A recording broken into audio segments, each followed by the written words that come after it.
দরিবালকে ছাঁটাই করা হবে ব্রাজিল দল থেকে। তোপের মুখে পড়েছে কোচ ডরিবাল জুনিয়র। ব্রাজিলের ইতিহাসে সবচেয়ে বাজে সময় পার করছে সেলেসাওরা একের পর এক ম্যাচ হেরে যাচ্ছে, যেখানে ইতিমধ্যে হেরেছে প্যারাগুয়ের কাছে 1-0 গোলে। ফিফা উইন্ডোতে গুরুত্বপূর্ণ এই ম্যাচে সেলেসাওরা হেরেছে তাদের কাছে। পয়েন্ট টেবিলের পঞ্চম স্থান দখল করে রেখেছে ব্রাজিল দল। কোপা আমেরিকার পর এবার হোঁচট খেয়েছে প্যারাগুয়ের কাছে, তবে এর সব দোষ ভার দেওয়া হয়েছে কোচ ডরিবাল জুনিয়রকে, যেখানে তার বিরুদ্ধে অভিযোগ উঠেছে একের পর এক পরীক্ষা নিরীক্ষা করছেন, যেখানে ঘরোয়া লিগ থেকে তরুণ খেলোয়াড়দের দলে ঢুকাচ্ছেন, বাদ দিচ্ছেন অভিজ্ঞ খেলোয়াড়দের। 5 বারের বিশ্ব চ্যাম্পিয়ন্সদের এমন দুর্দশা হলো এই কোচের জন্য, এমনটাই বলছেন ভক্ত সমর্থকরা। তবে এবার ইএসপিএন তাদের প্রতিবেদনে ব্রাজিলকে নিয়ে অনেক কথা বলছেন, যেখানে ব্রাজিলের ভক্তরা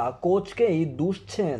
তাদের একটাই দাবি, এই কোচকে ছাঁটাই করতে হবে, তবেই ব্রাজিল আবারও নতুনভাবে জ্বলে উঠতে পারবে। ব্রাজিলের সর্বোচ্চ সংস্থা কোচ ডরিবাল জুনিয়রকে কি বাদ দিবে, এমনই প্রশ্ন ঘুরপাক খাচ্ছে পুরো বিশ্ব জগতে। প্রিয় দর্শক, আপনার কি মনে হয় কোচ ডরিবাল জুনিয়রকে কি ব্রাজিলের কোচ হিসেবে নিয়োগ দেওয়া প্রয়োজন, নাকি তাকে ছাঁটাই করা দরকার?